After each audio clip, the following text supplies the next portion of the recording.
Hello guys, welcome back to my YouTube channel. तो आज हम फाइनली डिस्कस करने वाले हैं हाइब्रिडाइजेशन के सेकंड पार्ट की। तो इस वीडियो में हम दो तरीके से हाइब्रिडाइजेशन को निकालना सीखेंगे। तो अगर हम लोगों को या फिर आपको थोड़ी सी भी केमिस्ट्री आती होगी तो आप इन तरीकों को बहुत ही ईजिली समझ जाएंगे। तो पहला तरीके की अगर हम बात करें तो अगर कोई भी मिस्टेक होती है तो पहले सॉरी बोल देता हूँ। तो फिर जैसे कि हमारे पास स्टेरिक नंबर दिया होता है, मान लो पहले निकालना सीखते हैं हम स्टेरिक नंबर को। तो स्टेरिक नंबर अगर 2 है तो sp, 3 है तो sp2, 4 है तो sp3 और 5 स्टेरिक नंबर है तो फिर sp3d। तो पहले तरीके में हमें ये बताया, हम सीखते हैं कि स्टेरिक नंबर कैसे निकाल सकते थे हम। ठीक है, स्टेरिक नंबर निकालने के लिए पहले तो हम हाफ रखते हैं। अब हम ब्रैकेट बनाते हैं। अब मान लीजिए ये हमारे पास कोई एक मॉलिक्यूल है, ठीक है। इसमें जैसे कि ये मेरा सेंट्रल एटम है, ठीक है। या फिर इसको आप कह सकते हैं जिसका हाइब्रिडाइजेशन आप निकालने उसको लेते हैं।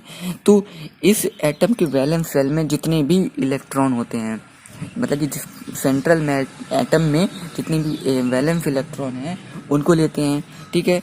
और मोनोवैलेंट कंपाउंड, एम का मतलब है मोनोवैलेंट एटम कितने आपके जुड़े हैं सेंट्रल मेटल एटम के साथ। तो जैसे कि हाइड्रोजन मोनोवैलेंट एटम है क्योंकि ये एक ही एटम के साथ बॉन्ड बना सकता है, इसलिए ये मोनोवैलेंट एटम माना गया, ठीक है। तो उसको रखेंगे जितने भी होंगे। अब ये मतलब कि एनायन जैसे कि ये माइनस लगा हुआ है तो इसमें हम एक इलेक्ट्रॉन इसमें आ गया तो हम एक इलेक्ट्रॉन को ऐड कर देते हैं। अब मान लीजिए यहाँ पे प्लस लगा होता तो एक इलेक्ट्रॉन को निकाल देते हैं, मतलब कि घटाना पड़ता हमें एक इलेक्ट्रॉन जितने भी होते, ठीक है। तो इस तरीके से हमारी फॉर्मूला हो जाता है। तो अगर हम बात करें इनकी, मतलब कि कैसे निकालेंगे इस तरीके से, किस तरीके से हम निकाल सकते हैं, तो देखते हैं। जैसे कि CH4 का निकाल के देख रहे हैं, ठीक है, किसका CH4 का। तो CH4 में कार्बन हमारा क्या है, सेंट्रल एटम है। तो कार्बन के वैलेंस शेल में कितने इलेक्ट्रॉन होते हैं, 4।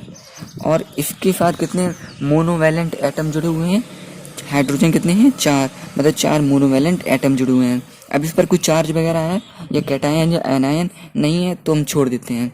अब जैसे कि इसमें हाफ इंटू 8 आ जाता है तो आपका 4 हो जाएगा, मतलब कि स्टेरिक नंबर हमारा 4 आ गया।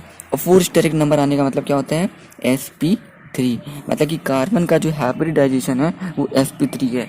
ये है हमारा पहला तरीका। अगर अब हम बात करें दूसरे, मतलब कि NO3- के लिए लेते हैं, ठीक है। इस मॉलिक्यूल की अगर बात करें हम स्टेरिक नंबर कैसे निकालेंगे, तो जैसे कि फॉर्मूले के अकॉर्डिंग हाफ रखेंगे। अब वैलेंस शेल में नाइट्रोजन के कितने इलेक्ट्रॉन होते हैं, क्यों, नाइट्रोजन मेरा सेंट्रल एटम है तो इसमें कितने वैलेंस शेल में इलेक्ट्रॉन होते हैं, 5। मोनोवैलेंट एटम कितने जुड़े हुए हैं, जैसे कि ऑक्सीजन मेरे 2 एटम के साथ बॉन्ड बना सकता है, क्यों 6 इलेक्ट्रॉन होते हैं तो 2 बचते हैं, तो 2 अलग अलग एटम के साथ बॉन्ड बना सकता है, तो ये मोनोवैलेंट एटम नहीं है। तो हम अब ऑक्सीजन को नहीं लेंगे। बट इस पर अगर हम चार्ज की बात करें, एनायन लगा हुआ है, ठीक है। तो एनायन लगा हुआ मतलब एक इलेक्ट्रॉन नाइट्रोजन के पास इस तरीके से आ गया है तो हम एक और ऐड कर देंगे। अब अगर बात करें तो कितना हो गया, 6, 3 हो गया, स्टेरिक नंबर आ गया मेरा 3। और 3 स्टेरिक नंबर आने का मतलब क्या है, sp2। इस तरीके से हम पहला तरीके से सीख गया हाइब्रिडाइजेशन कैसे निकालते हैं।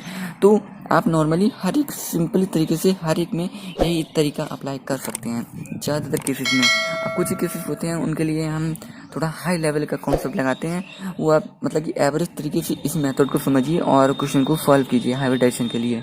तो मिलते हैं नेक्स्ट वीडियो में, तब तक के लिए थैंक यू फ्रेंड्स।